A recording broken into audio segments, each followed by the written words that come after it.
नमस्कार। सबसे बड़ा मुद्दा में आपके साथ मैं हूं आयुष सूर्यवंशी। मुलायम सिंह यादव के निधन के बाद उनकी सीट यानी कि मैनपुरी में अब उपचुनाव की बारी है। यहां दांव पर वो सीट है जो बीते 26 सालों से समाजवादी पार्टी की कब्जे में रही है। साल दर साल, चुनाव दर चुनाव सरकार बदली, सियासी फिजा बदली, निजाम बदले, लेकिन इस एक सीट पर समाजवादी पार्टी की साख कम न हो सकी। अब मुलायम की विरासत को आगे लेकर जाने की जिम्मेदारी उनकी बहू डिंपल यादव के हाथों में है। जल्द वो नामांकन भी दाखिल करेंगी, लेकिन इस जिम्मेदारी पर डिंपल कितनी खरी उतरती नजर आ रही हैं, ये बड़ा सवाल है। और उसके साथ ही तमाम और सवाल हैं। नेताजी की सियासी विरासत क्या डिंपल यादव बचा सकेंगी, वो भी ऐसी कंडीशन में जब लगातार समाजवादी पार्टी को उपचुनाव में शिकस्त झेलनी पड़ी है। क्या डिंपल यादव बीजेपी को टक्कर दे सकेंगी जब समीकरण अब बदल चुके हैं? क्या डिंपल को सहानुभूति का फायदा मिल पाएगा, जिस तरह से हमने देखा कि गोला गोकर्णनाथ में बीजेपी उम्मीदवार अमन गिरी को इसका फायदा हुआ था? और सबसे अहम सवाल ये कि क्या 25 साल का रिकॉर्ड समाजवादी पार्टी के लिए कायम रह पाएगा, या फिर समाजवादी पार्टी खिला भेदने में बीजेपी एक बार फिर से कामयाब हो जाएगी? इन तमाम सवालों का जवाब जानेंगे। हमारे साथ खास मेहमान भी जुड़ रहे हैं, लेकिन उससे पहले ये खास रिपोर्ट देखें। श्रीमती डिंपल यादव जी सैंपई से चलकर मैनपुरी कलेक्ट्रेट पर 1 से लेकर 2 के बीच में नामांकन करेंगे, ये सूचना प्राप्त हुई है। तो मैनपुरी में अब समाजवादी पार्टी का मुस्तकबिल डिंपल यादव के हाथों में है। नामांकन की घड़ी भी आ चुकी है। ससुर की विरासत को संभालने के लिए समाजवादी पार्टी ने बहू पर दांव खेला। सेंटर में वो सीट है जिस पर जीत और हार समाजवादी पार्टी के लिए नाक का सवाल है। सबकी नजर इस बात पर अब टिकी है कि भारतीय जनता पार्टी का उम्मीदवार वहां से कौन होगा। हालांकि इस रेस में प्रेम सिंह शाह के सबसे आगे नजर आ रहे हैं। प्रेम सिंह शाह के 2019 में मुलायम सिंह यादव के खिलाफ चुनाव लड़े थे और तब उन्होंने समाजवादी पार्टी और बहुजन समाज पार्टी का गठबंधन होने के बावजूद वहां पर उन्होंने मुलायम सिंह यादव को काफी कड़ी टक्कर दी थी। अब समाजवादी पार्टी ने डिंपल यादव पर दांव खेला है, लिहाजा उनकी सियासी साख को भी समझते हैं। 2009 में डिंपल ने फिरोजाबाद उपचुनाव से अपना सियासी सफर शुरू किया, मगर कांग्रेस उम्मीदवार राज बब्बर के सामने हार मिली। 2012 में कन्नौज लोकसभा उपचुनाव में पहली बार जीत का स्वाद चखा। 2014 में भी मोदी लहर के सामने कन्नौज के किले में जीत कायम रही। फिर 2019 के लोकसभा चुनाव में बीजेपी ने बाजी मारते हुए कन्नौज से डिंपल यादव की विदाई करवा दी। हम मौजूदा समीकरण की बात करें तो इसमें कोई दो राय नहीं कि अभी समाजवादी पार्टी का पलड़ा काफी वहां पर भारी दिख रहा है। साथ ही में जो सियासी जानकार हैं उनका कहना है कि जो सिंपैथी वोट होगा वो भी डिंपल यादव के साथ जा सकता है। डिंपल यादव को मैदान में उतारकर समाजवादी पार्टी अपनी साख बचाने के लिए पूरा जोर झोंक रही है। मैनपुरी के किले को जीतकर पार्टी के विजय रथ की रफ्तार बरकरार रखना ही डिंपल की चुनौती है, क्योंकि बीते 2.5 दशक से भी ज्यादा वक्त से समाजवादी पार्टी के सिवा इस सीट पर किसी की दाल नहीं गली। लिहाजा बीजेपी भी इस बार उपचुनाव में इस किले को भेदने की पूरी कोशिश करेगी। नेताजी भी जान रहे हैं, जानते थे और उनकी आत्मा भी जानती है कि उनका बेटा समाजवाद के रास्ते से भटक गया है और असल समाजवाद को, समाज के हर वर्ग का विकास भारतीय जनता पार्टी की सरकारें कर रही हैं। तो नेताजी की आत्मा का भी आशीर्वाद, उनका आशीर्वाद मोदी जी को मिला, उनकी आत्मा का भी आशीर्वाद भारतीय जनता पार्टी। 2019 के लोकसभा चुनाव में इस सीट पर बीजेपी जीत के काफी नजदीक तक पहुंची। फिर से यहां मुकाबला कड़ा होने की उम्मीद है। अब इस मौके का बीजेपी को फायदा कितना मिलेगा, ये तय होगा 5 दिसंबर को और पता लगेगा 8 दिसंबर के रोज। तमाम समीकरणों को ध्यान में रखते हुए और मौजूदा हालात को ध्यान में रखते हुए कहा जा सकता है कि समाजवादी पार्टी के लिए मैनपुरी सीट जीतना उतना आसान भी नहीं है जितना समाजवादी पार्टी सोच रही है। वीडियो जर्नलिस्ट सबुलसन के साथ अविनाश सिंह, न्यूज स्टेट लखनऊ। और मैनपुरी के महासंग्राम पर चर्चा के लिए हमारे साथ खास मेहमान कनेक्ट हो गए। उनका तारुफ आपसे करा दें। राजेश चौधरी जी, प्रवक्ता भारतीय जनता पार्टी के, डॉक्टर दयाराम भार्गव जी, प्रवक्ता एसबीएसपी के, डॉक्टर अभिषेक राय जी, प्रवक्ता समाजवादी पार्टी के, और हेमंत तिवारी सर, वरिष्ठ पत्रकार हमारे साथ जुड़ गए। सभी खास मेहमान, आप सभी का बहुत स्वागत है। लेकिन डॉक्टर अभिषेक, पहला सवाल आपसे ही। हमने सिलसिला देखा है, चाहे उपचुनाव में हार का सिलसिला हो, डिंपल यादव ने लोकसभा चुनाव में शिकस्त झेली, लेकिन साथ साथ मैनपुरी की सियासी विरासत को संभालने की जो चुनौती है, उस पर डिंपल यादव क्या खरी उतर पाएंगी? क्योंकि 2019 में समीकरण आपके साथ थे, बड़ी पार्टियां आपके साथ थी, उसके बावजूद जीत का मार्जिन सिर्फ 94,000 था। 2014 में मार्जिन वो 3 लाख से ज्यादा वोटों को था। इस बार बीजेपी टक्कर दे रही है, कड़ी टक्कर दे रही है, ये क्यों न कहा जाए। चलिए अभिषेक जी कनेक्ट हो रहा है हमारे साथ, लेकिन हेमंत सर, क्या बीजेपी इस बार चुनौती दे पाएगी मैनपुरी के इस लोकसभा उपचुनाव में?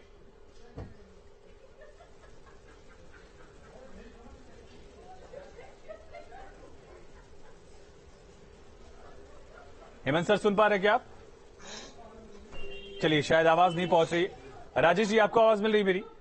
हाँ मिल रही है मुझको। गोला गुंकडनाथ में हमने देखा कि उपचुनाव में एक सहानुभूति की लहर भी थी। अरविंद गिरी के बेटे अमन गिरी के पक्ष में वो गया। जब मुलायम सिंह यादव जैसे कद का नेता गुजरा है तो उसका फायदा उनके परिवार के लोगों को क्यों न मिले? देखिए, ये चुनाव समाजवादी पार्टी लड़ रही है, विशुद्ध रूप से इसमें मुद्दा होगा वंशवाद। अब तो समाजवादी पार्टी परिवारवाद से और सिमट करके जिस तरह से वो संकुचित होती जा रही है, उसी तरह से वंशवाद पे ये आ गई है। इनको कोई उम्मीदवार नहीं मिला है।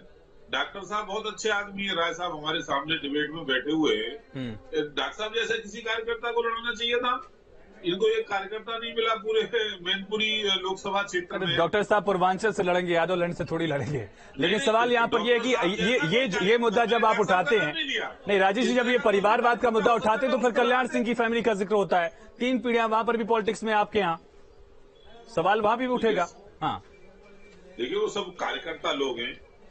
यहाँ तो वंशवाद पे पूरी बेल जा रही है। आप देखिए ना, समाजवादी पार्टी का विस्तार हो रहा है, उसका ये सिमटती चली जा रही है। ये देखिए, और मैनपुरी का किला हमारे लिए कोई अभेद नहीं है। मुलायम सिंह जी का एक अलग प्रकार का सम्मान था। देश के सारे राजनीतिक दल उनका सम्मान करते थे। उनकी 2019 में एक तगड़ी फाइट दी थी प्रेम सिंह शाक्य ने, लेकिन तब मोदी लहर भी थी। राजेश भाई, 2019 में हमने तगड़ी फाइट देखी थी, लेकिन उस वक्त मोदी लहर भी थी। ये पता था कि प्रधानमंत्री को चुन रहे हैं लोग। इस बार वैसी कंडीशन नहीं है। देखिए, इस बार प्रधानमंत्री के साथ लोग खड़े हैं। सामने 2024 खड़ा है। उस समय मायावती का वोट बैंक इनके साथ था। जितना जबरदस्त टक्कर का चुनाव 2019 का हुआ है, मुझे नहीं लगता है कि देश में उस तरह का समीकरण कभी बनने वाला होगा। चाहे वो समाजवादी पार्टी थी, बहुजन समाज पार्टी थी, आरएलडी थी, सारे लोग तो एक होकर के लड़ रहे थे। उसके बावजूद भी पराजय हुई, और बहुत बड़ा अंतर नहीं है। 94,000 से जीते थे नेताजी, कोई बहुत बड़ा अंतर नहीं है। उसको कवर करना भारतीय जनता पार्टी के लिए बहुत आसान है। और बीजेपी की केंद्र की सरकार ने बहुत अच्छे अच्छे काम किए। उत्तर प्रदेश की सरकार ने काम किए। 2019 के बाद 2022 में एक और हमने परीक्षा दी है, उसमें भी हम पास हुए। मैनपुरी में 2 विधायक हमारे जीत करके आए। और देखिए, परिवर्तन प्रकृति का नियम है। मैनपुरी के अंदर परिवर्तन होकर के रहेगा।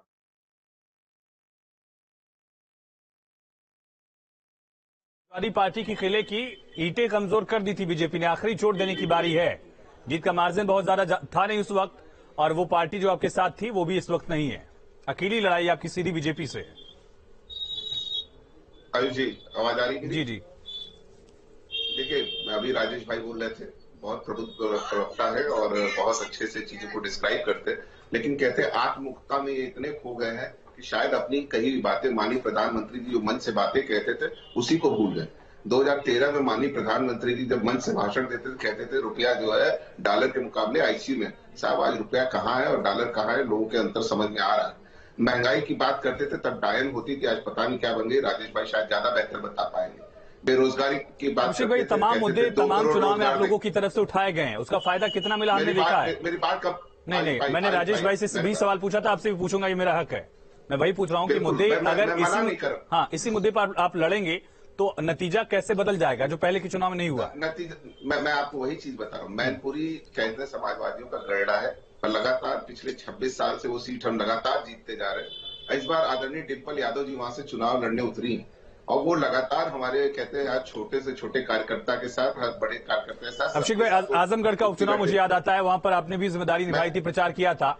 वही मुगालता, वही गफलत वहां पर भी थी कि गढ़ है, लगातार हम लोग जीते हैं। कोई गफलत नहीं। हाँ, कोई गफलत नहीं। देखिए, वहाँ आजमगढ़ का तो मैं खुद रहने वाला हूँ। मैंने इसीलिए कहा हर चैनल पे कहा कि ये हमारी गलती थी, आजमगढ़ की लोकल यूनिट की गलती थी कि हमने राष्ट्रीय अध्यक्ष जी से कहा कि आप मत आइए, हम वहाँ पे जीत के देंगे। ये गलती हमारे पूरे लोकल यूनिट की है। वहाँ पे हमने इस बात को एक्सेप्ट किया। हम जबकि वहाँ की 10 विधानसभा राजेश जी, इसी 22 के इलेक्शन नहीं, इसी 22 के इलेक्शन में हम 10 की 10 विधानसभा सीटें जीते।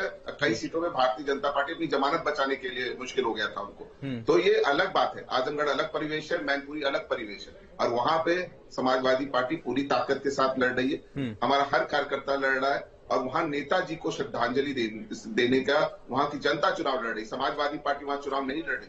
मैं आपको बताना चाहता हूँ, वहां हर नेता, हर छोटा कार्यकर्ता, हर जो आदमी है, वो सिर्फ वो चुनाव लड़ रहा है समाजवादी पार्टी का, वो साइकिल के सिंबल का चुनाव लड़ रहा है। डॉक्टर दयाराम भार्गव जी का रुख करते हैं। अभिषेक भाई, लौटता हूं मैं आपके पास। डॉक्टर साहब, आप लोग कितनी टक्कर दे रहे हैं और किसका वोट काटेंगे, बीजेपी का या समाजवादी पार्टी का, या अपनी जीत के लिए भी लड़ रहे हैं आप लोग ये चुनाव? देखिए आयुष भाई, मैं ये साफ कर दूं, सुहेल देव भारतीय समाज पार्टी ना किसी को हराने के लिए लड़ रही है, ना किसी को जीतने के लिए लड़ने जा रही है। सुहेल देव भारतीय समाज पार्टी उन वंचित समाज की आवाज को, उनको पहचान दिलाने के लिए लड़ रही है। अभी आपके टीवी के स्क्रीन पे चल रहा था, यादव का इतना वोट है, ब्राह्मण का इतना वोट है, क्षत्रिय का इतना वोट है, मुसलमान का इतना वोट है, शाक्य का इतना वोट। उसके बाद आयुष भाई, वहां पे प्रजापति है, चौहान है, कश्यप है, बंजारा है, बहलिया है, बारी है, अर्कबंसी है, कहार है, धीमर है, बातम है, तुराहा है। इन जातियों का कश्यप समाज 1,75,000 पूरे जो है क्या नाम लोकसभा में है, चौहान जो है 75,000 है, और बंजारा जो है 1.5 लाख है, पहलिया जो है डॉक्टर साहब सुनिए ना, डॉक्टर भार्गव सुनिए, बारी जो है बलिया होता, गाजीपुर होता, आजमगढ़ होता, जौनपुर होता, वहां एसबीएसपी टक्कर देगी, ये मान लिया जाता। मैनपुरी में कहाँ बुनियाद है आप लोगों की, कहाँ जमीन है आप लोगों की? नहीं, मैं बता, एक बात बताएं, हमको बताएं आयुष भाई, अगर हमारा वजूद ना होता तो हम वहाँ चुनाव क्यों लड़ते? आप बताइए ना हमको। ये तो आपको बताना कि चुनाव क्यों लड़ रहे हैं। चुनाव में जब गए हैं तो हमको अपने आप पता है, साफ हो जाएगा। दूसरी बात, हम इस बात की चर्चा करते हैं, देश की आजादी में 75 साल 4 जाति के लोगों का ही वर्णन होता है। ठीक है। बाकी ये जो प्रजापति है, चौहान है, कश्यप है, बंजारा, बहलिया है, बारी, अर्कबंसी, कहार, धीमर, बादल, तुराहा, ये जो तमाम तो जब आप लोग बीजेपी सरकार की इतनी तारीफ करते हैं तो बीजेपी उम्मीदवार के खिलाफ कौन सा मुद्दा आप लोग उठाएंगे? कानून व्यवस्था पर आप सराहते हैं, अच्छा काम करिए कहते हैं, तो बीजेपी उम्मीदवार के खिलाफ मुद्दा भी होना चाहिए ना फिर? नहीं, मैं बता रहा हूँ आपको, हम लोग महंगाई के खिलाफ है, हम लोग 80 शिक्षा जो चाहिए वो नहीं दे पा रहे हैं, एक समान अनिवार्य शिक्षा के ऊपर जा रहे हैं, ठीक है, अच्छी स्वास्थ्य के ऊपर जा रहे हैं। विदेशों में शिक्षा और स्वास्थ्य फ्री है, तो क्या हमारे देश में नहीं होना चाहिए? चलिए ठीक है, ठीक है। डॉक्टर साहब लौटता हूं मैं, डॉक्टर भार्गव लौटता हूं मैं। हेमंत सर, एसबीएसपी का क्या रोल होने वाला है? शिवपाल सिंह यादव का क्या रोल होगा, जिन्होंने मैनपुरी का किला मुलायम सिंह यादव के लिए तैयार किया, और इन दोनों का रोल किसके पक्ष में जा सकता है, किसके खिलाफ जा सकता है, कितना बड़ा फैक्टर होगा दोनों ही? देखो, इलाका ऐसा है जहां शिवपाल सिंह यादव अपने आप में एज ए पॉलिटिकल कैरेक्टर बहुत मैटर करते हैं।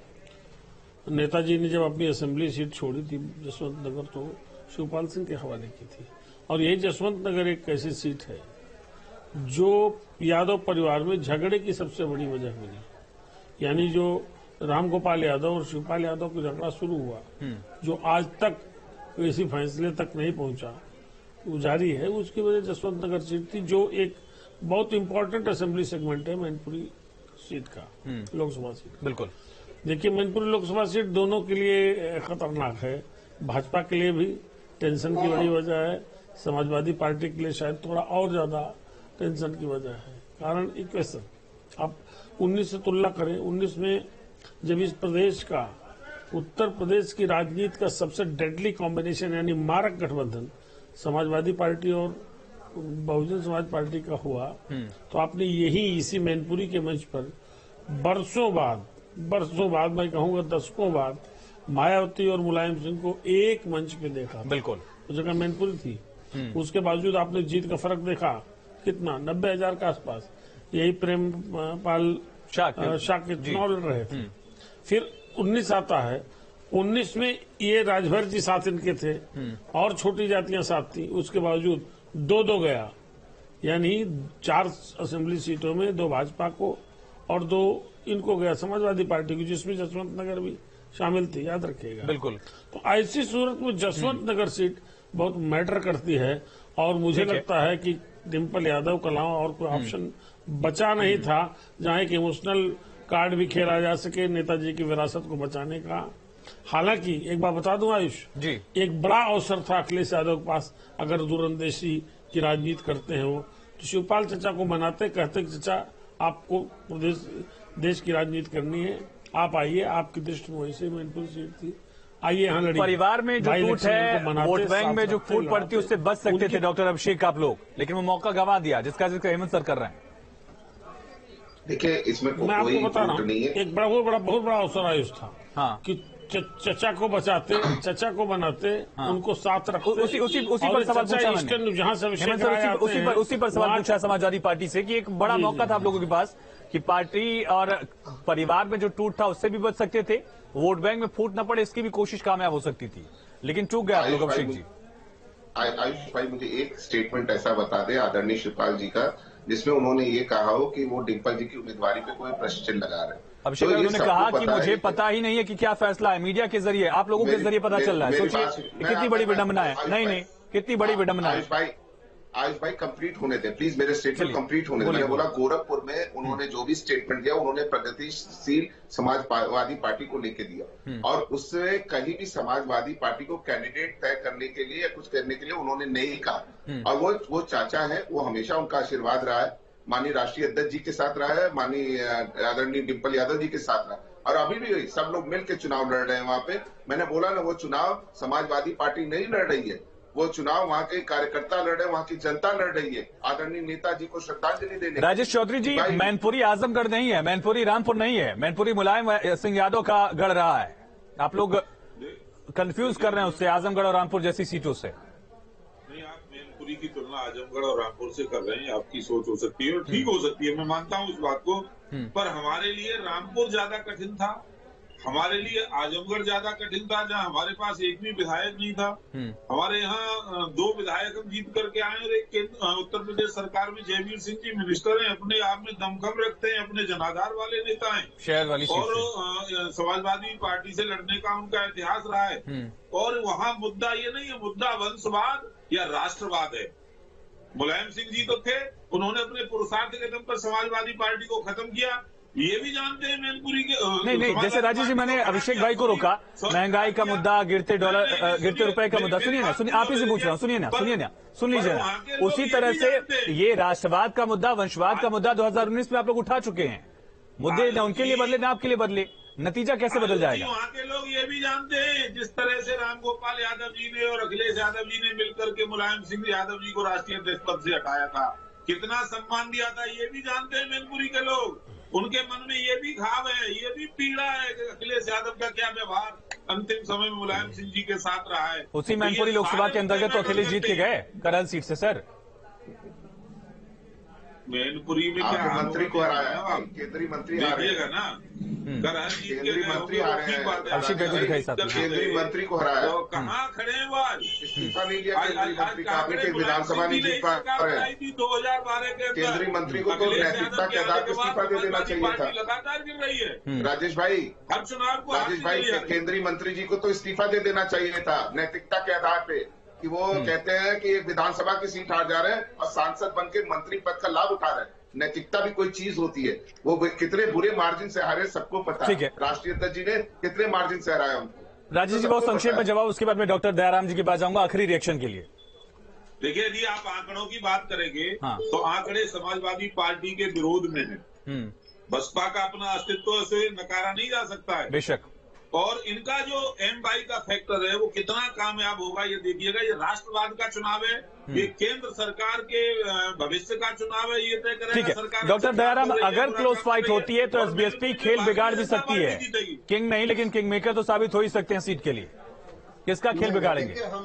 देखिए आयुष भाई, हमने कहा हम किसी का खेल नहीं बिगाड़ रहे हैं, हम उन वंचित समाज के पिछड़ी जातियों की बात कर रहे हैं जिसकी गिनती न भाजपा वाले करते न सपा वाले करते, केवल वोट बैंक बना करके उनको छोड़ करके रख दिया है। मैंने बोला अभी आपके ही चैनल पे चल रहा है, सभी लोगों का काउंटिंग हुआ, कश्यप का क्यों नहीं जोड़ा जा रहा, बंजारा क्यों नहीं जोड़ा, बहलिया क्यों नहीं, रघुवंशी क्यों नहीं? भार्गव साहब, जहां आप लोगों की जातियां हैं, मेरा जो कहने का जातिवादी पार्टियां जो है, सामाजिक न्याय समिति, सुनिए ना, समाजवादी पार्टी लड़ती नहीं है। सुनिए ना जी, जिस मुद्दे को लेकर सामाजिक न्याय समिति वाला कह रहे हैं पुराना मुद्दा हो गया, उस पर कोर्ट तक मैटर आया, फिर उसको लेकर आप लोग आगे बढ़ रहे हैं, वो छोड़िए। जहां पर आप लोगों की जातियों का एक जनाधार है, वहां की सीटों पर जब चुनाव हुए वहां पर हमने दिखाया है। विधानसभा चुनाव जब थे, चाहे वहां पर बलिया की बात कर लीजिए, गाजीपुर की बात कीजिए, मऊ की बात कीजिए, जौनपुर की कुछ सीटें, फिर आप इधर आजमगढ़ आ जाइएगा, कुछ और इलाके हैं थोड़ी बहुत जहां पर आपको सीटें मिली थी, वहां पर हम लोगों ने दिखाया था।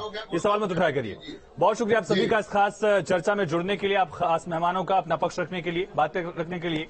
मैनपुरी का ये महासंग्राम बड़ा अहम होने वाला है 24 की लड़ाई के लिहाज से भी।